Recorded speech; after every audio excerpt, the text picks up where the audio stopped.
Okay, so welcome to our first SELGRA webinar of 2021. Just a bit of general information. Please keep your camera and microphone turned off. If you have any questions, please send them to our chat, and we will then have a Q&A session in the end. The webinar will take 1 hour, and it will be recorded and then made available through our YouTube channel. And before we start with the presentation, I would like to tell you a little bit about SELGRA. So my name is Miguel. I am a management committee member. SELGRA is the student chapter of the European Low Gravity Research Association. We are a student society that operates at a European level, and we've been founded in 2013. However, ELGRA has more than 40 years of history. So we aim to promote gravity-related research in Europe. And to do that, we have a lot of opportunities and activities. So some of the ones that we do are offering conference grants for European students to attend international conferences. So we offer up to 700 euros for travel and accommodation, and we usually do 2 calls per year. So we've been doing that for the past few years. 2020 was a bit challenging because, of course, of coronavirus, but we hope to have new opportunities soon. But for 2021, we have some new exciting opportunities. So as you can see in the background here, we are partnering with LIDE, which is a Belgian startup, to allow our members to glide their experiment. So we are offering the opportunity for 2 teams to perform microgravity research using parabolic flights, using sailplane gliders, which is a new way to do microgravity research. And we are offering travel and accommodation for up to 2 teams. So during these flights, you can get up to 5 seconds of microgravity in each parabola, but then of course you can do multiple parabolas per flight. So the deadline for that is the 1st of March. At the same time, SELGRA and ELGRA have another opportunity, which is the ELGRA Go Suborbital opportunity, which will allow 1 team to house their experiment on board the New Shepard suborbital rocket of Blue Origin. So, so this opportunity, the deadline is coming soon. So it's in a couple of weeks, in the end of the month. But yeah, if you're an ELGRA member or a SELGRA member, you can apply. If you become a member, you will also be have access to our email newsletter, in which we send all this information and more in a regular way. So if you're not a member, you can join at elgra.org/SELGRA. Membership is free for students. So if you're interested in gravity-related research, if you like this webinar, and if you like what we do, feel free to join. Now, moving forward to the webinar itself, we have the pleasure to have Jana Stoudemire as our speaker today. She's the Commercial Innovation Officer at Space Tango, and she will tell us about low Earth orbit commercialization for biomedical and technology applications. So as the Commercial Innovation Officer at Space Tango, Jana leads the development of commercial market creation in low Earth orbit for biomedical and technology research and manufacturing applications. She has transitioned from pharma to lead life science research in microgravity, initially as a part of the team managing the International Space Station US National Laboratory, the ISS National Lab, and then joined Space Tango to focus on building an emergent market on orbit, representing new sectors of the space economy. So we are very happy to have you here, Jana, and yeah, you can start the presentation and share your screen. Thank you. Excellent. Thank you so much. And it's a pleasure to be here. I appreciate the invitation and the opportunity to talk with you. SELGRA is doing some great work in helping to inspire the next generation. And certainly, you know, we're very excited to have the opportunity to share a little bit about what's going on in low Earth orbit right now, and even think a little bit sort of beyond. Hopefully you can see my screen coming up right now. Yeah, it's working well. Thanks. Perfect. Okay. So I wanted to sort of start the discussion this morning, just kind of framing the background of, you know, where the space program has been and talk a little bit about where it's going. And really in my presentation today, I want to give you a sense of not only what's changing in the space industry, but also a little bit about the capabilities that we provide in terms of automated systems and thought processes about how to build a commercial market in low Earth orbit. So everyone probably remembers just about a year plus ago, the 50th anniversary of the Apollo missions. And, certainly from the perspective of where we have been as a space industry, landing people on the moon was a significant achievement. And after that, we had a shuttle program that was very visible to everyone. But when the shuttle program stopped, most people sort of thought so did space. And the truth is that's when the ISS National Laboratory, which is behind me, was actually built and open as a federal laboratory for research. There's a lot that's happening in the space environment to really bring visibility back to everyone about how robust that program has really been. When the space shuttle program ended, I think that it wasn't very visible to everybody that there was as much research that was going on in a microgravity environment as there was. But now, with the launch of US astronauts, American astronauts from American soil on American rockets, it's gotten pretty exciting and pretty visible for everyone again. So everyone probably saw the very historic first commercial crew demo mission that happened back in May of last year, one of the highlights of 2020, as well as in November, the first actual commercial Crew 1 mission took off. And so, that has really renewed a lot of public interest in space. And so visibility to what can be done in that environment is really increasing exponentially. When you think about sort of the big picture of what the space program looks like, obviously low Earth orbit, which is where the International Space Station is very active and robust. But we're also focused very near term on going to the moon and eventually to Mars. And, last year you heard a lot about the NASA and sort of administration talking about first woman, next man on the moon by 2024. And it's probably going to be a little bit after 2024, but that's still the goal, to really go back to the moon and be able to not just put footprints there, but to stay. So I want to talk a little bit just to frame for you, the current space economy in low Earth orbit and what that looks like. And when you think about building commercial markets 250 miles up, which to me is expanding the definition of global, really what's up there right now are satellites. So we take advantage of being able to use that vantage point of space to look down and to be able to communicate and transmit data. So imaging, data transmission, it's provided us a very robust commercial space economy. But when you think about microgravity and you think about the ability to leverage the forces that act from both physical and life sciences, there's really some tremendous opportunities. And so, those two market segments, I think now with the renewed interest and accessibility are really going to start to take off.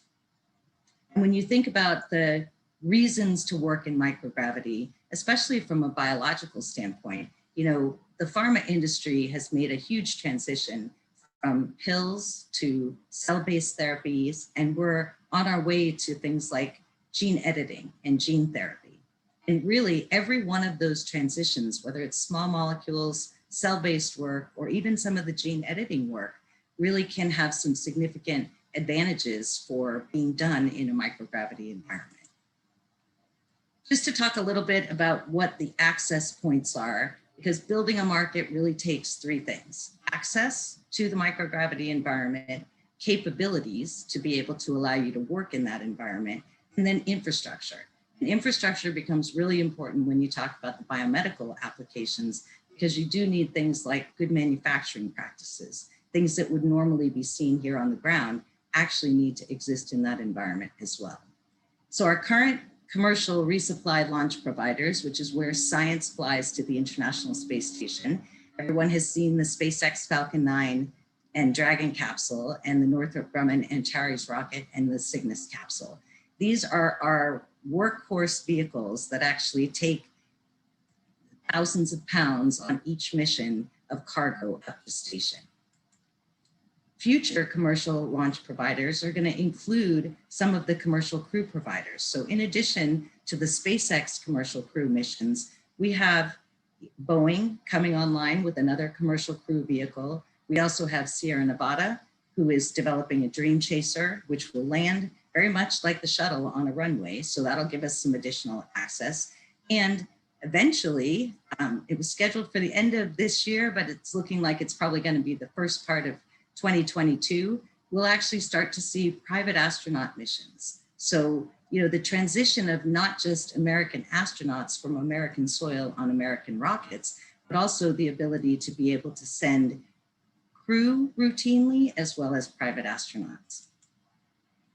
We're also building future commercial facilities. So maintaining that presence in low Earth orbit is really important. Beyond the space station, we have to think about what comes after the ISS. So companies like Axiom Space are working on commercial space stations with a timeline of as soon as 2024 to have the first module docked to station. And Space Tango is actually working on a free flyer in terms of manufacturing applications that we would be able to use to access that microgravity environment as well. So a little bit about Space Tango. We build automated systems and operate them on the ISS, really for iterative discovery, research, and pilot manufacturing on the space station. We have 2 facilities currently that are on orbit permanently. So Tango Lab facilities, you see in that top right-hand picture, one of the crew actually, working on one of the Tango labs. And then we also have a capability that we developed specifically for some of the biological payloads. It gives us powered ascent, which means that within the vehicle itself, we can actually control temperature, do media exchanges, and the entire PAL facility then is installed on ISS, just like one of our Tango Lab facilities. I'm just going to show you a short video because it gives you a sense of how that PAL facility actually works. So the 2 cube labs that you see attached to that spine were inside of the PAL, running automated experiments, biological experiments. This happens to be a tissue chip payload. And those are now being disintegrated from the PAL facility to be put into a cold stowage -80 freezer.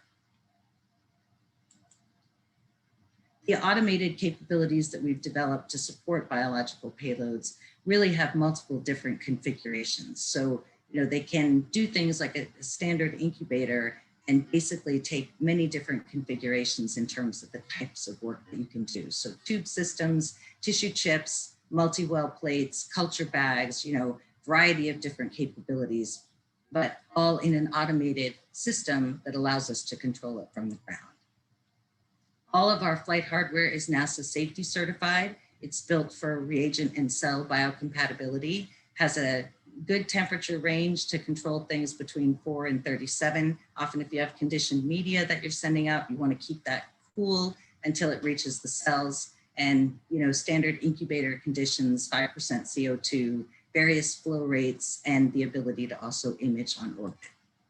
This just gives you a sense of the camera system that is incorporated into the Cube Lab. Sometimes it's a little bit hard to think about inside that box, how everything is getting done from an automated standpoint, but this gives you a good sense of the camera that actually can do phase contrast, bright field, fluorescence, and this year we're working on deconvolution software as well.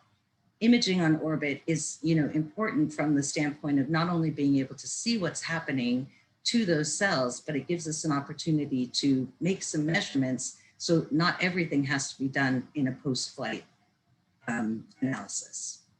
We also have capabilities for physical science payloads. These again are NASA safety certified, really built to accommodate reagent compatibility and a range of pressure and temperature.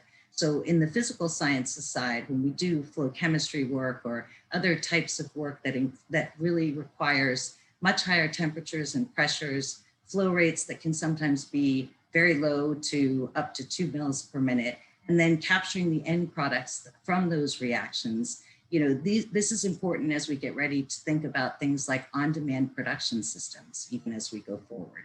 And this year we are going to be working to add some imaging and spectrophotometry capabilities, again, so that we can do some of that inline measurement and on-orbit analysis.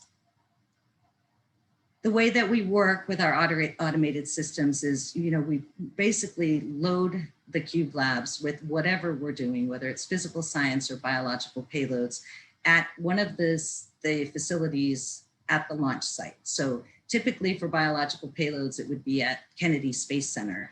We would load the cube lab with all the cells. The automated hardware is then closed up and it is put onto the vehicle, sent up to the ISS.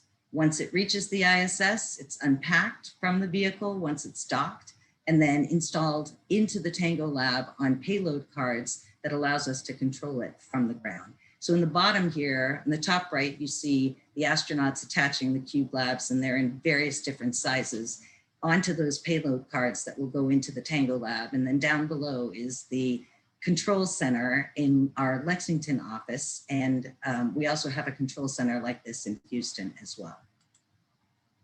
Just really quickly to give you a sense of the type of work that we do right now in our cube lab systems. So a lot of work on tissue chips. Looking at three-dimensional human models is really important from the perspective of understanding not only biology and potential treatments, because station obviously acts as a sort of environment to represent accelerated aging. And also from an engineering perspective, trying to work in very small spaces actually helps us to increase some of the designs that terrestrially become very successful as well. We support multiple partners, multiple different types of tissue chips that we're looking at: blood-brain barrier, intestinal, lung, bone marrow, and muscle.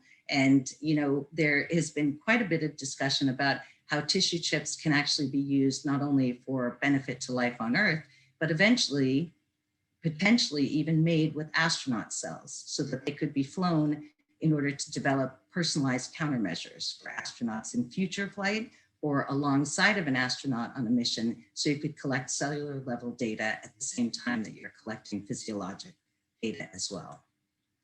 We do quite a bit of work on tissue engineering with the NSF as well. Again, a variety of different cell types that we work on, variety of different projects. Many of these do come in somewhat of a configuration of a chip or organoid models. And this work is really, again, based on the fact that we see some concepts of accelerated aging in a low Earth orbit environment, as well as understanding mechanobiology. We also work on three-dimensional human brain organoid models. And you can see that the science gets a little bit more sophisticated than even tissue chips when we start to step up to things like human organoids. And two different groups that we're working with right now. One is University of California in San Diego and the Arthur C. Clarke Center that's looking at neurodevelopmental biology, as well as the National Stem Cell Foundation that is working on looking more at neurodegenerative diseases, Parkinson's and primary progressive MS. From an NSF perspective on the physical sciences side, the transport phenomena projects that we're working on, are equally exciting. From the perspective of being able to look at the sort of what happens with diffusion gradients that maybe look a little bit different in microgravity, what happens with sedimentation that doesn't occur when you're in a microgravity environment. So we're looking at two projects that are focused on sort of multi-phase flow, and one is on surfactants, looking at light responsiveness to those surfactants. The other is near and dear to my heart here in San Diego on hydrophobic soil particles and air interfaces, how they influence mud flows. So after we have significant fires here, in California, we often get rain, and when we get rain, we get mud flows. So understanding that phenomena is really important from a benefit to life on Earth. We've done some flow chemistry on orbit. This is an example of the Zyput flow technology system. And I put this picture in so that you can get a sense of the complexity of what's inside that small footprint of a cube lab. So this shows you kind of the open version of that cube lab. This was a liquid-liquid separation that we did as a first step towards additional flow chemistry work. We also flew last year a flow chemistry payload with Boston University and the ISS National Lab, looking at peptide coupling, thermal chemistry, and photochemistry reactions on orbit. This is an exciting area for us as we continue to look on the technology side, also from the standpoint of on-orbit and on-demand production systems for things like active pharmaceutical ingredients, API, or chemicals that we might be able to use in situ resources on orbit, as well as potentially production of things like rocket fuel. To date, Space Tango has completed 19 missions, 95 payloads, and 166 experiments. And, you know, I joined Space Tango now a little over 3 years ago. And when I made the transition, the company actually was just flying its first payload. So 2017 was the first time that we actually completed a commercial mission. And since then, we've been extremely active in sending research to the ISS, and very excited to have the opportunity to be really pushing forward to use that research, not only for discovery efforts, but to understand what is really different in microgravity that you can't do here on the ground in terms of commercial market application. And our concept in moving beyond ISS, as I mentioned earlier, is really to think about a capsule that we could use as a manufacturing facility and also have it rated from a US Food and Drug Administration or FDA perspective for good manufacturing processes. That's a real key in developing the biomedical side of the new markets in low Earth orbit, and something that we're working very hard to put capabilities in place for. Public-private partnerships really drive our ability to create a robust commercial space economy. You look at things like what's happened with SpaceX and the work that they've done with NASA. You know, that was a historic moment for us when we sort of thought about, it's not NASA building the rockets anymore. It's commercial companies that are actually going to be building the vehicles that will give us access to the ISS. Axiom Space, another great example, not necessarily as much of a public-private partnership, but a partnership with NASA that allows them to access the docking ring on the International Space Station. That's going to eventually detach.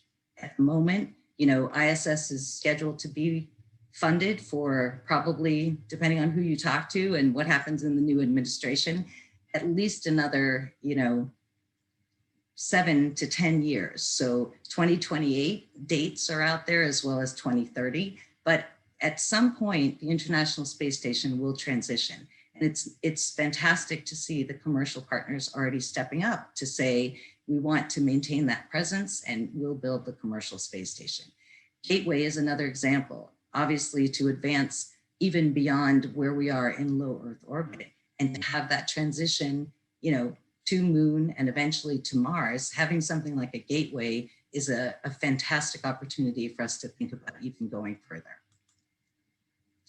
So NASA last year actually put out some calls for helping to really stimulate that creation of the commercial space economy. And they selected 7 companies, and Space Tango was very fortunate to have 3 of those projects. But you can see that the focus is really thinking more about how do we really build those 2 new market segments? How do we make technology products on orbit? How do we think about how we might even open the door to that biomedical sector? And you've probably heard about, you know, fiber optic manufacturing. So Z-blend fibers is, you know, an area that's very robust. Metal coated optical fiber manufacturing, glass alloys, semiconductor chip facilities, you know, layer deposition is very uniform in a microgravity environment where you don't have sedimentation or convection forces working against you. And in the sense of the projects that we're going to be working on, we really are focused on the regenerative medicine side. So one of our partners is actually producing artificial retina through a layer by layer deposition process on orbit. Additionally, we're working to create an integrated space stem cell orbital research laboratory with the Stanford Consortium and UC San Diego.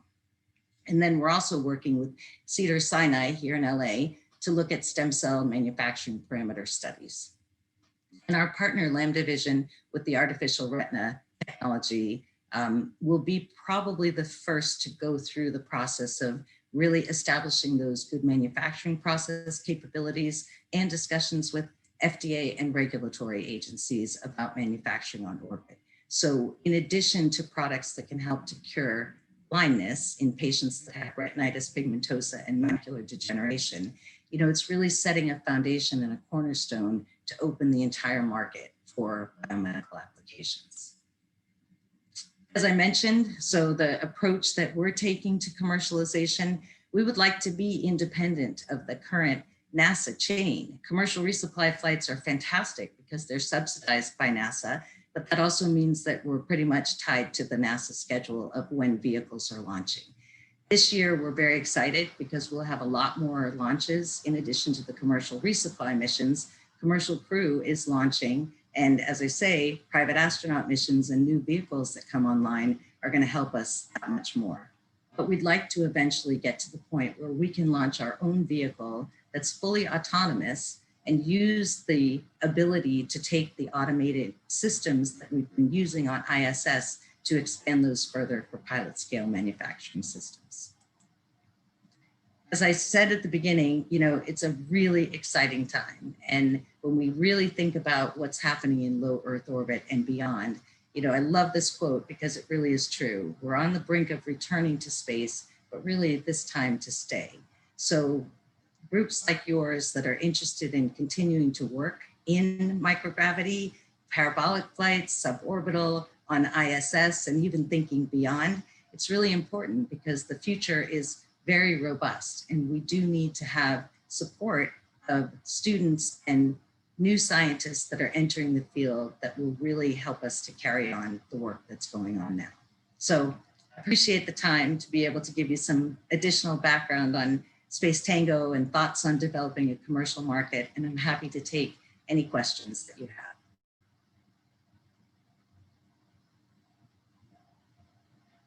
Okay, yeah, thank you very much for this very exciting presentation.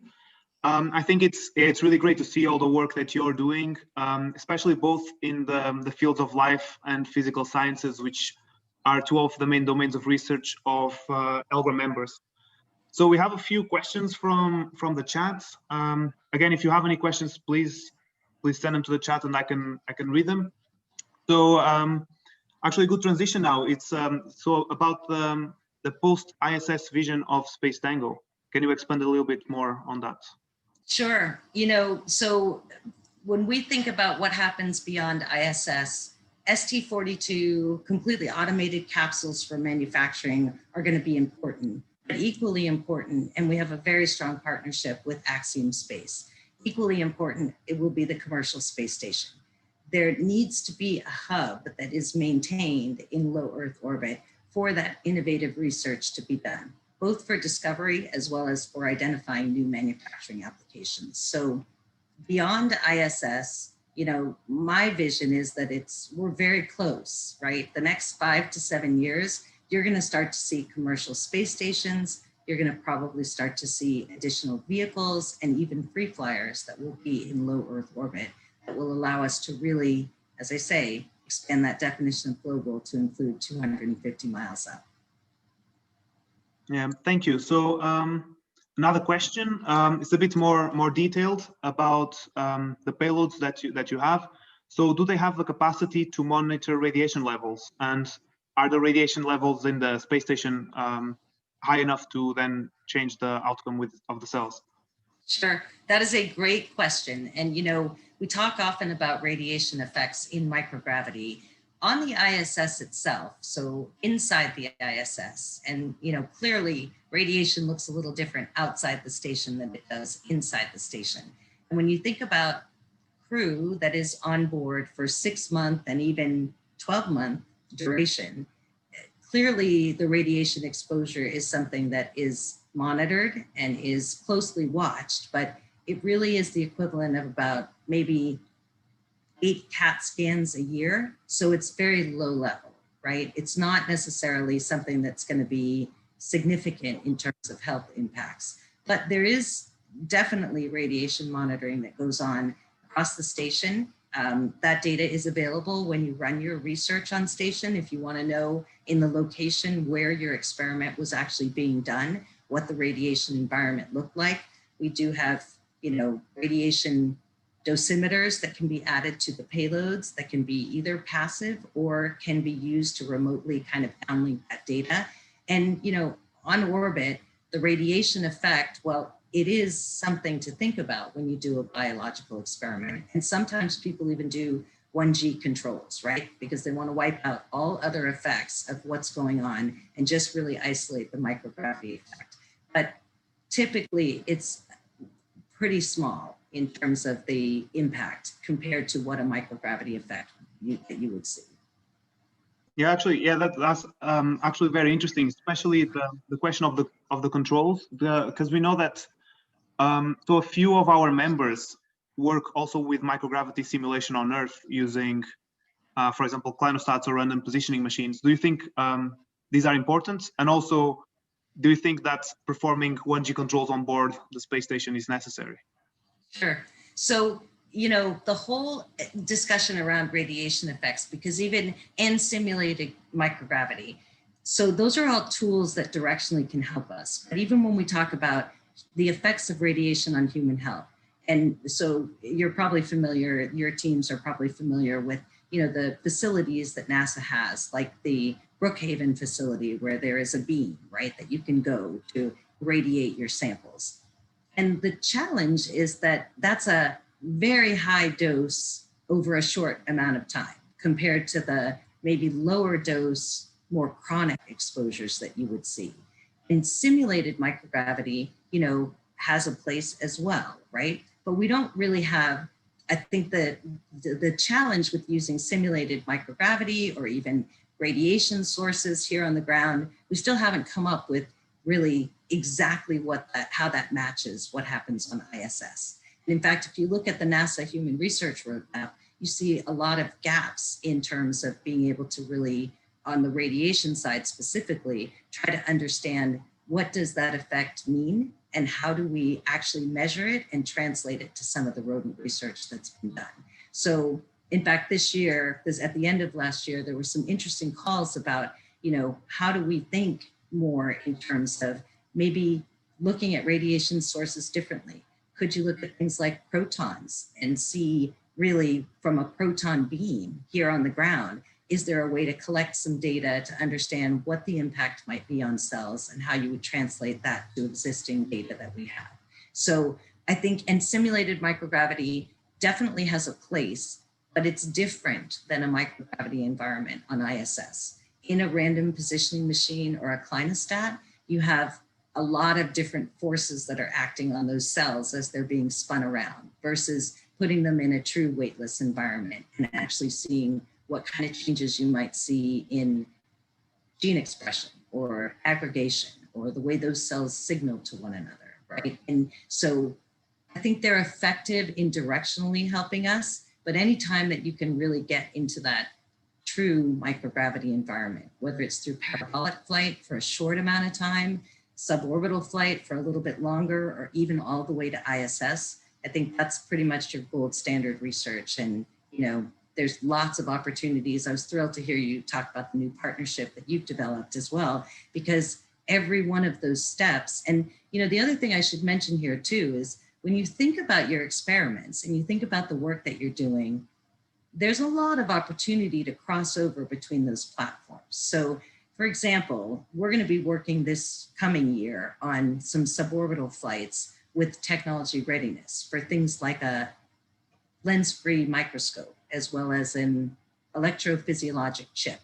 And so as we use those suborbital flights to help us to develop those kinds of capabilities that become more sophisticated, both in terms of our physical and life science research, it's a great opportunity for us to raise that technology readiness level and then move to the ISS. So when you think about your experiments, I think, you know, the best advice that I can give someone is to think across all of the different tools that you have access to, whether they're simulated, whether they're parabolic, suborbital, and all the way to ISS, because that's going to be a very robust set of tools to help us to answer some of these really important questions.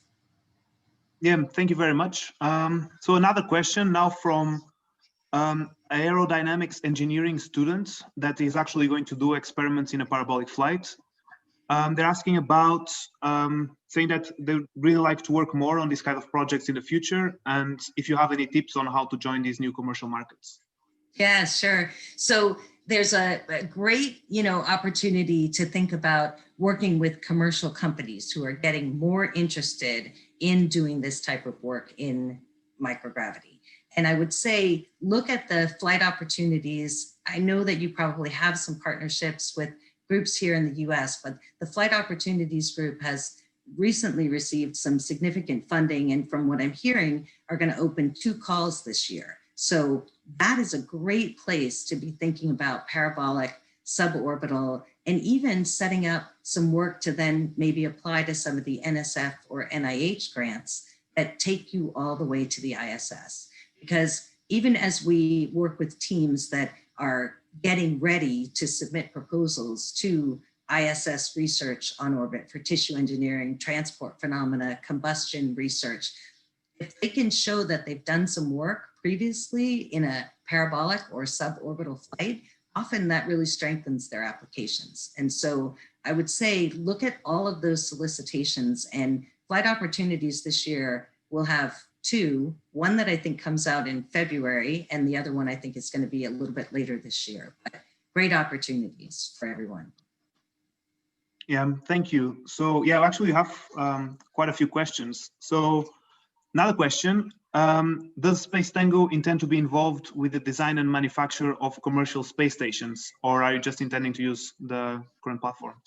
Yeah, so that's a really great question. You know, in terms of the work that we're doing right now on ISS, building those automated systems, so there's an advantage to using automated systems when you have limited crew opportunities, right? And we're lucky because now more astronauts are going up to ISS. So we had, you know, just in this last crew exchange mission that went up, we had 7 astronauts on orbit. And that was sort of a record number of people up there to actually do research. Even in having additional crew on station, it's good to have automated systems because that expands the ability of the research that they can get done. They do a lot more than research. While they focus on research, you know, they spend 2 or 3 hours a day exercising. They have to fix the station and keep it maintained. Spacewalks, you know, are done frequently to work on pieces outside of the ISS that need to be addressed as well. So having automated systems on ISS gives us the ability to increase even the number of experiments that can be run, even within an increment on ISS. Beyond that, when we think about those automated systems, it's the first step up to an automated manufacturing capsule. It's also the first step to, when we think about commercial facilities, like a commercial space station, how do we put those automated capabilities on that new commercial platform to be able to really increase the research that we can do? And, you know, I can tell you, and when you think about going further, even Gateway, for example, Gateway is only going to be human tended intermittently. It's not going to have people there all the time. Even some of the first moon missions, the Artemis missions, there'll be slingshot missions that will just go around the moon. They won't actually land. And even when things start landing on the surface of the moon, there's not going to really be people there right away. So if we want to take advantage of doing research in those environments to understand what 1/3 and 1/6 gravity conditions really look like, automated systems are very handy to have in the process. So I think that, you know, as we think about automation and what happens in terms of Space Tango's view of where we're going with commercial space stations, we want to build state-of-the-art capabilities. And when I joined, you know, I was in pharma for a long time, biotech and medical device. And when I made the transition, it was because I think I just felt like the word innovation was way overused. And, you know, I heard it a lot in pharma and it really wasn't that innovative. And then when I thought about research in microgravity,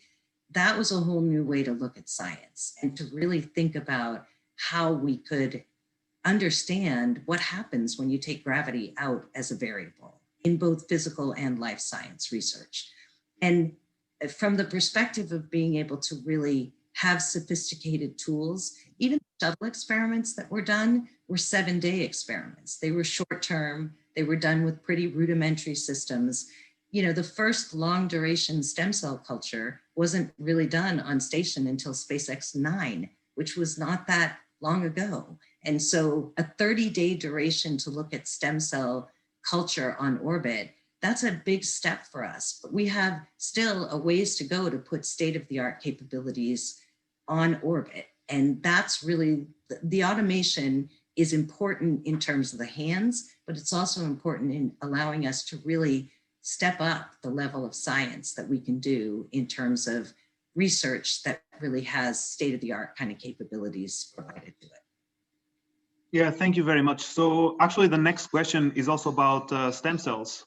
So, so one of the questions is about how to characterize these stem cells. Can you do it in space? Can you do immunophenotyping in space? Do you have, for example, flow cytometry equipment? So how do you do that? I would love to say yes to that. And in fact, it's on the list of things that we want to work on, right? So right now, probably the most sophisticated things that we can do on orbit are imaging of some kind. And I don't know if this team is aware, but on the NG-15 flight, which will be happening in February, we actually have a Keonce microscope that NASA is going to be flying. And so we're all pretty excited about, you know, a Keonce microscope gives you lots of great fluorescence capability. Whether or not it'll get all the way to deconvolution or a true confocal, you know, still yet to be seen. But, you know, the characterization of stem cells on orbit, absolutely. Flow cytometers are next.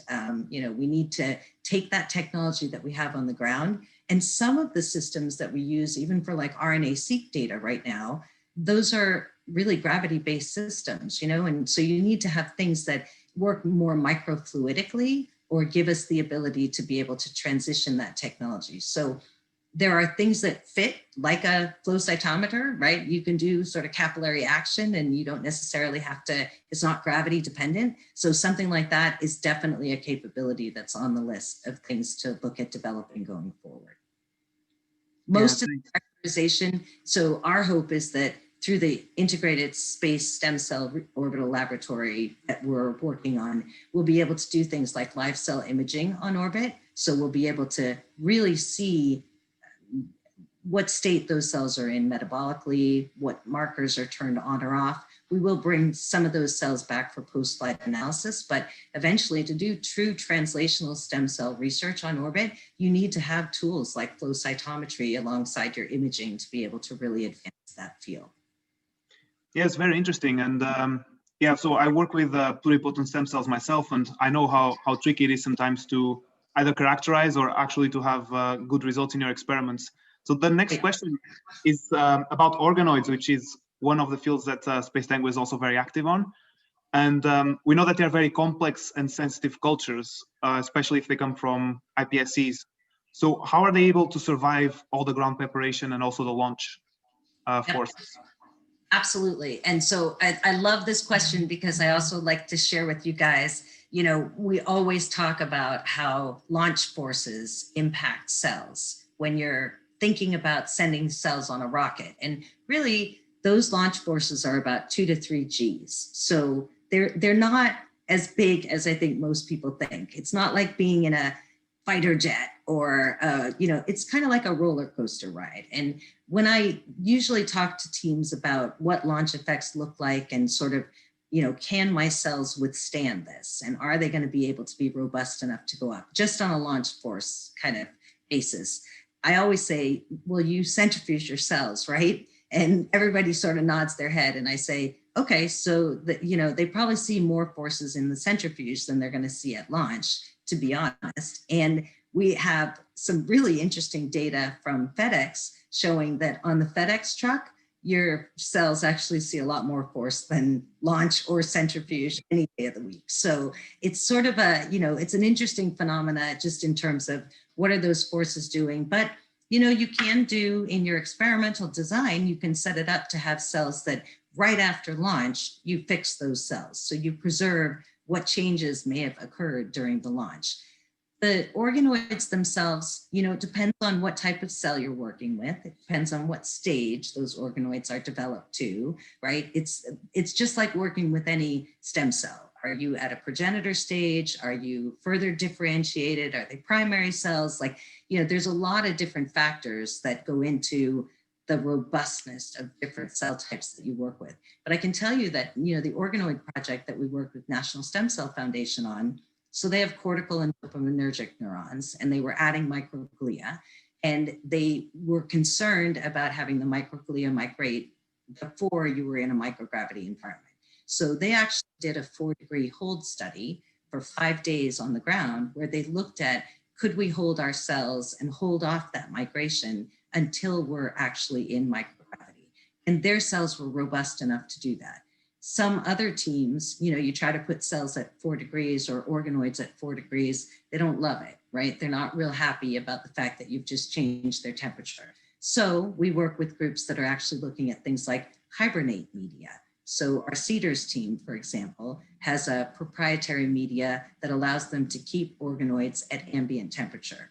And again, it's different if you're talking about iPSCs versus neuronal organoids, but there's techniques like that that are being developed right now too, and our power descent utility locker. If we know cells need to be kept at 37 degrees and incubator, conditions, 5% CO2 to keep them alive because they're very sensitive, then we can use those kinds of capabilities to get them to orbit too.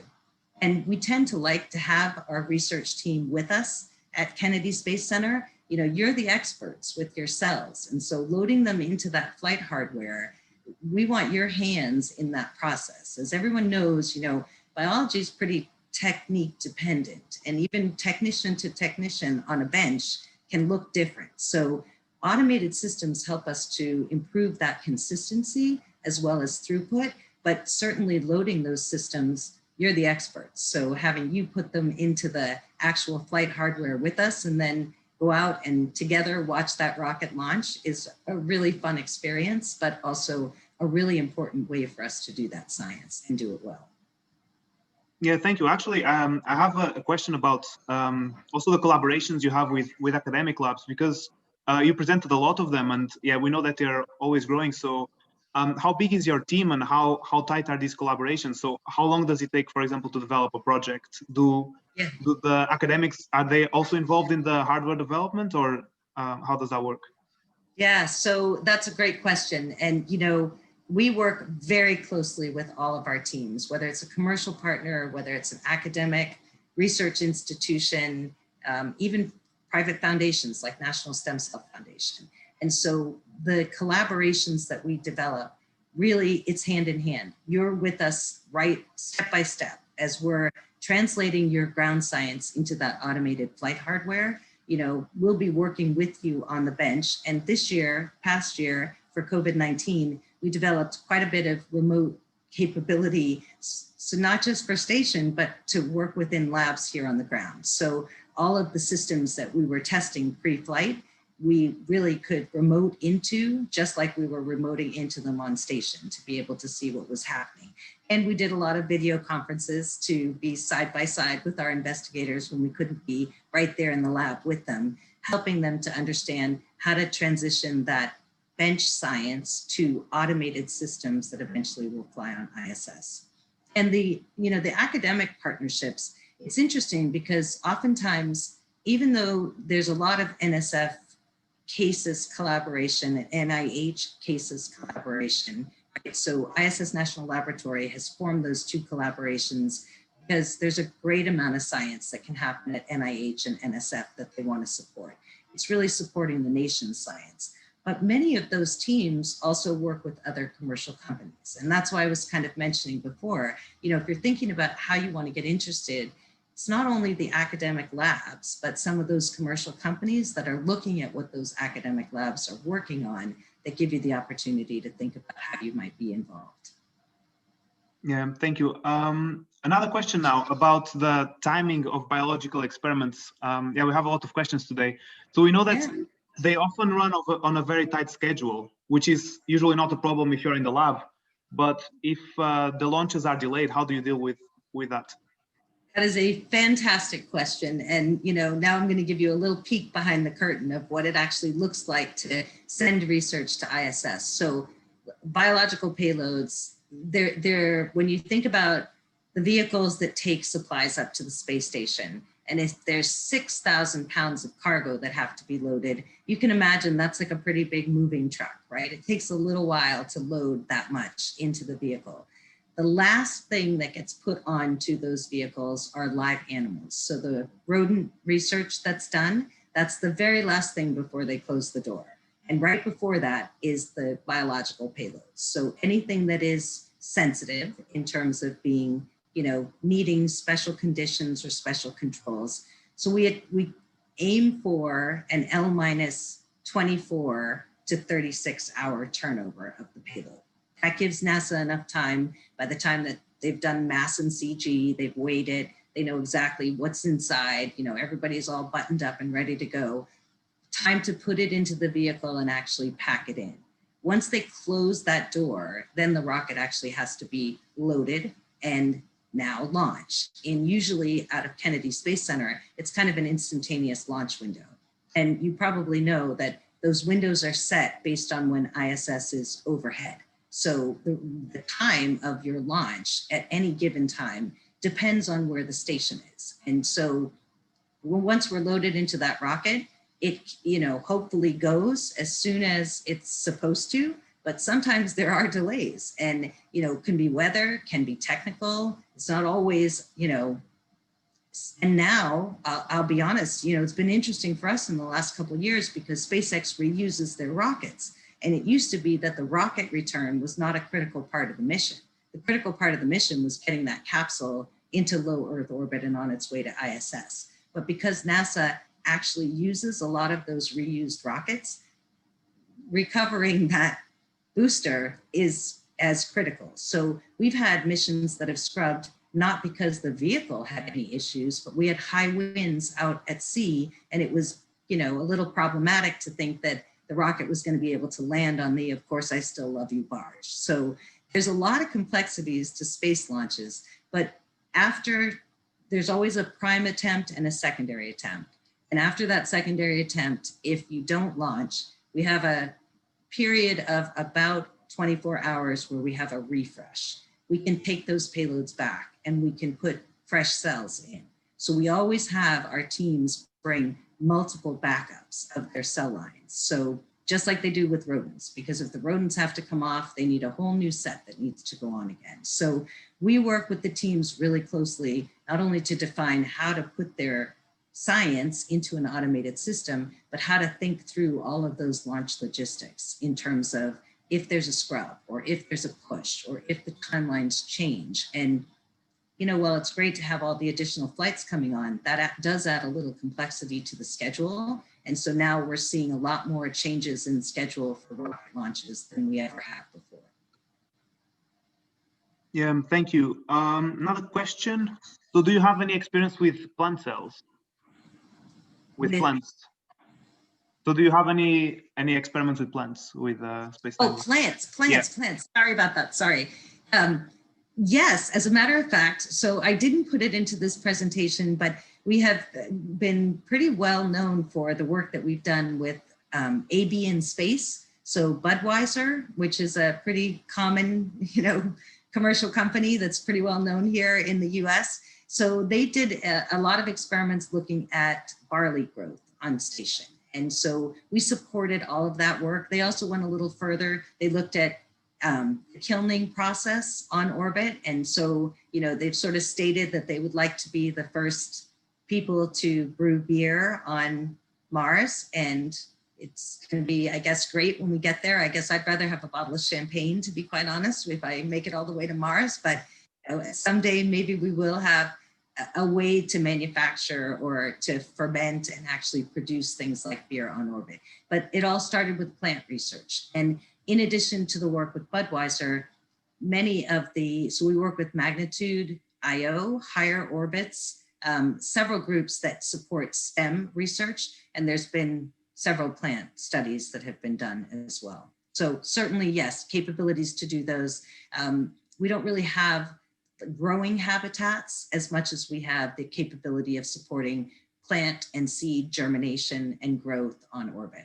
And I'm sorry I didn't put that in here because I have some really cool images of the barley, actually time-lapse photography of it growing on orbit over time. So yes, plants are really important, both from the perspective of understanding how we might develop new crops that are drought resistant or pesticide resistant, but also thinking about how plants grow as we think about future exploration and being on other planets. That's a really interesting area of research to continue.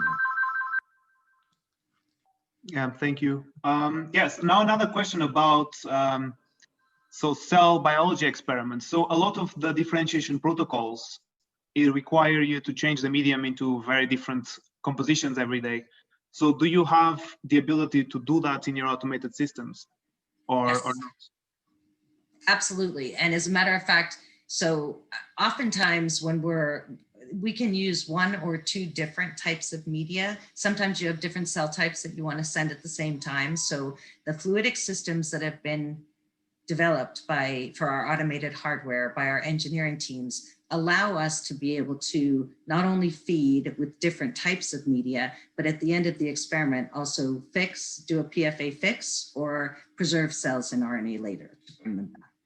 And, you know, from the perspective of being able to think about how you look at media changes, that's another reason why having automated systems that we can control remotely from the ground becomes important. Because when you think that cells are going to grow a certain way in microgravity and then they grow differently, you want to have the ability to be able to interact, and maybe instead of changing the media at 48 or 72 hours, maybe you want to do that at 24. Or if your cells are starting to look very confluent sooner than you expected, you may want to fix those cells or preserve those cells before they get to a level where they've sort of overgrown. So I think the nice part about having that flexibility, astronauts' time is very tightly controlled. It's, you know, schedules are every 5 minutes, right? So to make a change like that, by the time you get through the paperwork just to request that change, you probably missed the window.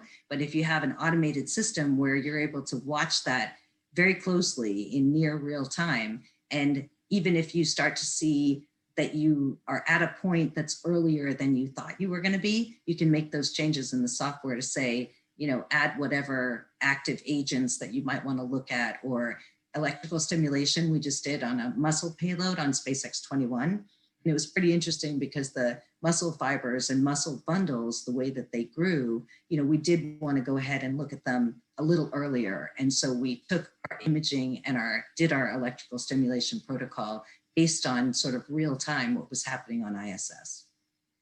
Yeah, thank you very much. Yeah, we're reaching the end of our allocated time.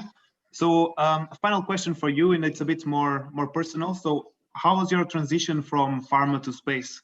We know that they are two completely different industries. So what are the main differences that you see between the two sectors? And also, do you think that research in the field will change with the expansion of the commercial space sector? Absolutely. So I can honestly tell you that one of the most fulfilling parts of my job in the transition that I've made from pharma over to the space side is that not only do I get to see some really interesting science being done, but I am always fascinated that even the best scientists that I work with, after we finish a project, just think differently about science, right? The way they even ask questions of the research that they do, because they've had to step outside the box of the way they traditionally think about things. And to me, when I think about pharma and what pharma really wants, it's innovation. It's the reason that I made the transition, because I felt like the innovation wasn't there. And when I feel like the innovation that comes from working in microgravity, in addition to the data that you might generate, but just the difference in the way you think about approaching your experiments, that's where I think you're going to see this transition for commercial companies to really start to understand why it's important to work in a microgravity environment. It may not be just for that specific application or commercial market opportunity, but it's a whole new way to think about science that really opens us to possibilities that as yet, you know, they're pretty unlimited. And I think when you talk about space, the sky is really not the limit anymore. Okay, thank you very much for these answers, and of course for the excellent webinar. Yeah, we hope to see you soon in maybe one of our future webinars. And to everyone, thank you very much for joining today and for being a part of this this webinar. We will have more webinars soon. And if you want to stay in touch and to know about new opportunities for students and new webinars, please consider joining SELGRA as a student member. As I mentioned before, it's free. You can just go online register, and then you'll be a part of our association. And yeah, thank you very much once again, and I'll see you all soon. Thank you for the invitation and the great questions. Really pleased.